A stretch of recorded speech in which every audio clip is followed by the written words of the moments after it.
आज हम इस ई व्याख्यान में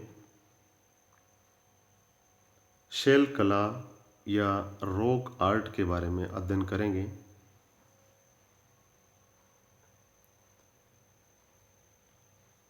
शैल चित्रकला से तात्पर्य पर्वतीय क्षेत्रों में नैसर्गिक रूप से निर्मित शैलाश्रयों की छत तथा भित्तियों पर किए गए चित्रांकन से हैं। तो रॉक आर्ट जैसा कि नाम से ही स्पष्ट है, रॉक यानी कि चट्टान और उस पर की गई आर्ट या कला वो किसी भी चित्र या प्रतीक के रूप में हो सकती हैं, उसे नाम दिया गया है रॉक आर्ट या शैल कला का। शैलाश्रय सामान्यतः पहाड़ी क्षेत्रों के विशाल शिलाखंडों में बनी संरचनाएं हैं। कभी कभी आश्रय हेतु ऐसी संरचनाएं शिलाखंडों के जमाव के मध्य रिक्त स्थान के रूप में भी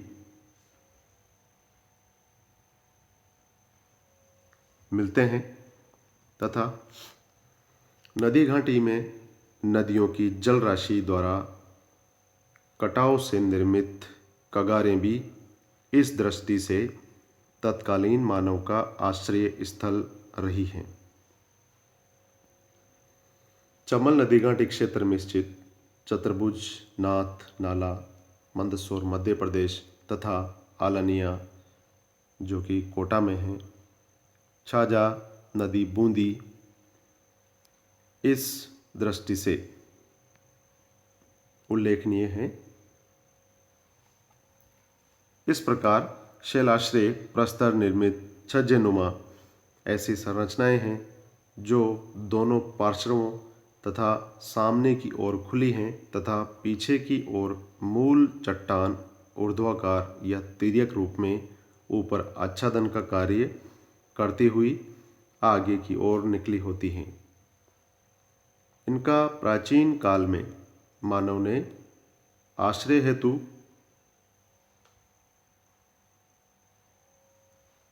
उपयोग किया है तथा इनकी दीवारों पर अपनी कलात्मक प्रवृत्तियों को विभिन्न प्रकार के रंगों तथा तकनीकों के द्वारा भली भांति अभिव्यक्त किया है। इन्हें शैल चित्र कहा जाता है। ये शैल चित्र तत्कालीन मानव जीवन के विविध पक्षों की उसके स्वयं के द्वारा की गई सशक्त अभिव्यक्ति के प्रतीक हैं। इस चित्र के माध्यम से ये जो चित्र प्रदर्शित किया गया है इसमें एक रॉक पेंटिंग दिखाई गई है जो कि बूंदी के ओम प्रकाश शर्मा, उनका उपनाम है कुक्की, उनके द्वारा खोजी गई हैं, जिसका चित्र इसमें प्रदर्शित किया गया है। यह मानव द्वारा अपनी अभिव्यक्ति को व्यक्त किया गया है इस चित्र के माध्यम से।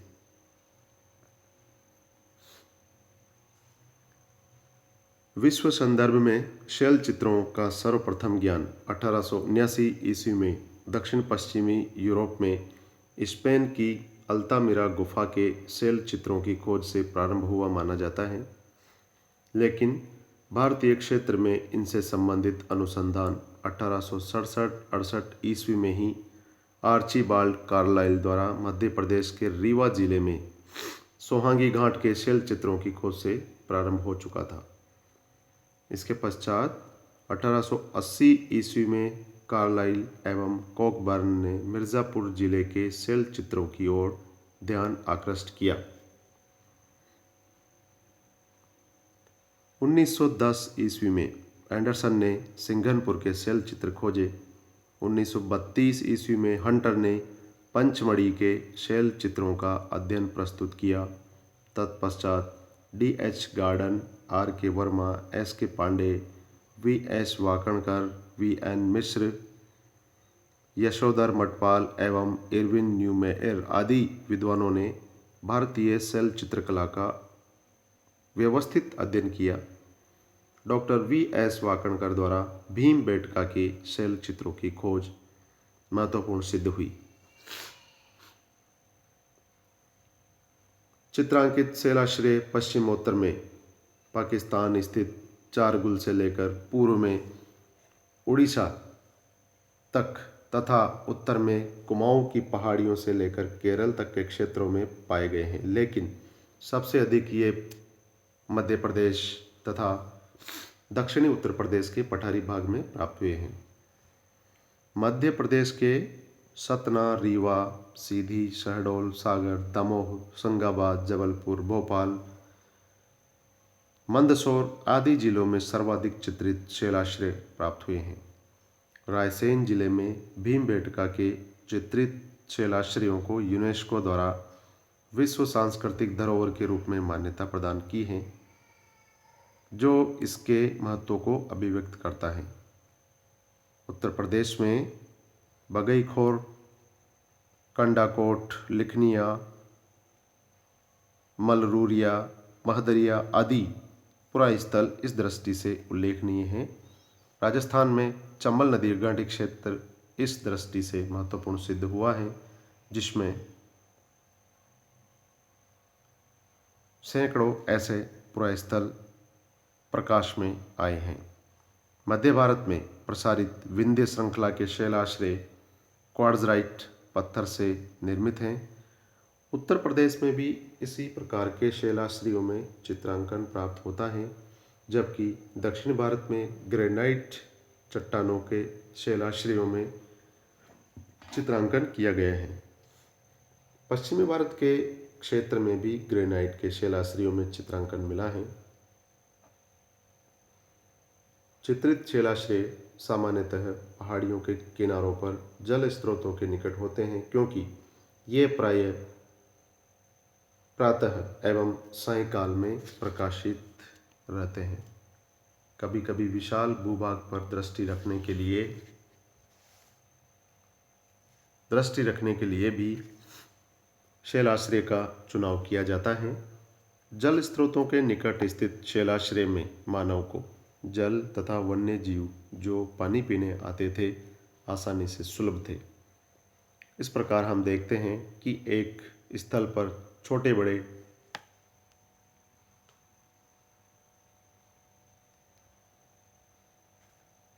बड़े अनेक प्रकार के शैलाश्रय पाए जाते हैं, जिनमें सभी में चित्रांकन नहीं मिलता है और किन्हीं किन्हीं में एक के ऊपर एक अनेक चित्र बनाए मिलते हैं। संभवतः मानव चित्रांकन हेतु शैलाश्रयों का चुनाव करते थे। कुछ शैलाश्रयों में किया गया चित्रांकन उनके श्रद्धा विषयक प्रारूपों का भी निरूपण करता दिखाई देता है। शैलाश्रयों में किए गए चित्रांकन में अनेक प्रकार के रंगों का प्रयोग मिलता है, लेकिन सामान्य रूप से लाल गेरुए हेमेटाइट का सर्वाधिक प्रयोग मिलता है। इस लाल रंग के भी कई प्रकार दिखाई देते हैं, जैसे कि हल्का लाल, गहरा लाल आदि। इससे मिलते जुलते नारंगी, चॉकलेटी एवं बैंगनी रंगों का प्रयोग भी प्रागैतिहासिक चित्रणों में मिलता है।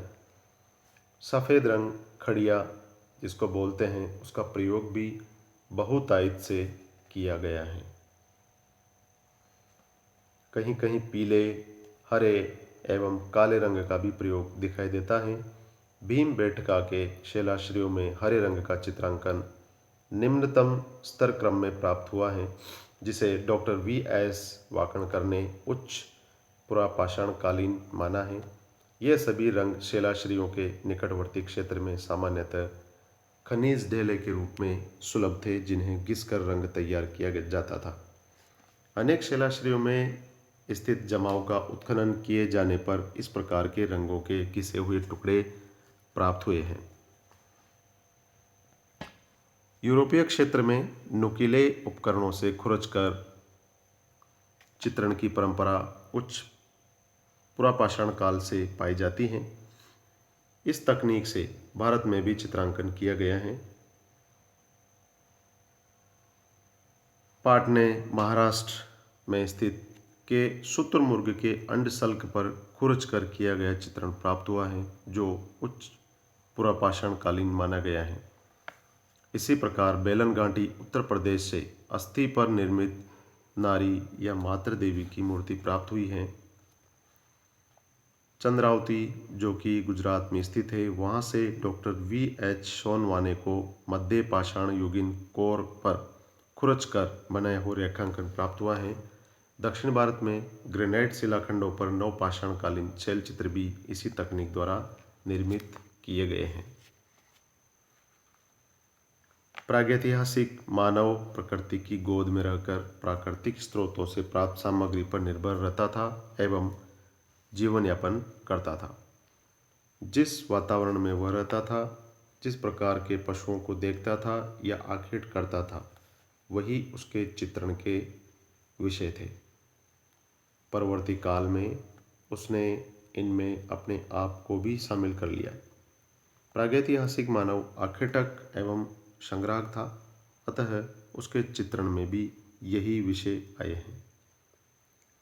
कुछ शैलाश्रयों में कई बार एक से अधिक किया गया चित्रांकन प्राप्त होता है, जो अनेक कालों से संबंधित हैं। कभी कभी तो एक के ऊपर दूसरा चित्रांकन एक ही रंग से किया गया मिला है, लेकिन कहीं कहीं पर ऐसा भी चित्रांकन मिला है जहां एक दूसरे के ऊपर भिन्न भिन्न रंगों से तथा भिन्न भिन्न शैलियों में चित्रांकन किया गया है। इनका अध्ययन करने से स्त्रीकरण का ज्ञान होता है, जिससे यह ज्ञात करना आसान हो जाता है कि निम्न स्तर पर कौन सा चित्र है तथा उसकी रेखाओं को काटकर ऊपर कौन सा बनाया गया है। स्पष्ट है कि निम्न स्तर क्रम का चित्रांकन पूर्ववर्ती है, जबकि ऊपर के स्तर का चित्रांकन परवर्ती काल का या उसके बाद के काल का है। भीमबेटका में यशोधर मठपाल ने ऐसे 16 स्तरों का अध्ययन किया है। शैली, तकनीक, अध्यारोपण तथा विषय के आधार पर मध्य भारत की शैल कला को हम 3 प्रमुख कालों से संबंधित कर सकते हैं: प्रागैतिहासिक शैल कला, ताम्रपाषाणिक शैल कला और ऐतिहासिक शैल कला। पहले हम बात करते हैं प्रागैतिहासिक शैल कला की। प्रागैतिहासिक शैल चित्रों का संबंध उच्च पुरापाषाण काल तथा मध्य पाषाण काल से माना जाता है, क्योंकि उनके विषय तत्कालीन मानव के क्रियाकलापों तथा पर्यावरण से मेल खाते हैं। जैसे कि विशालकाय जंतुओं को मोटी रेखाओं से बड़े आकार में अंकित किया गया है। यही नहीं, उनमें गतिशीलता का भाव भी डाला गया है। कहीं कहीं पर पशुओं को दौड़ते, चढ़ते, उछलते तथा आखेटियों का पीछा करते दिखलाया गया है। कभी कभी तो झुंड के रूप में भी उनका चित्रांकन किया गया है। आखेट दृश्यों में आखेटी के आगे आगे, आखेट को भागते हुए, घायल होते हुए, जालों में फंसे हुए आदि विविध रूपों में चित्रित किया गया है। आखेटियों के हाथों में तत्कालीन अस्त्र शस्त्र जैसे धनुष बाण तथा कभी कभी भाले दिखाए गए हैं।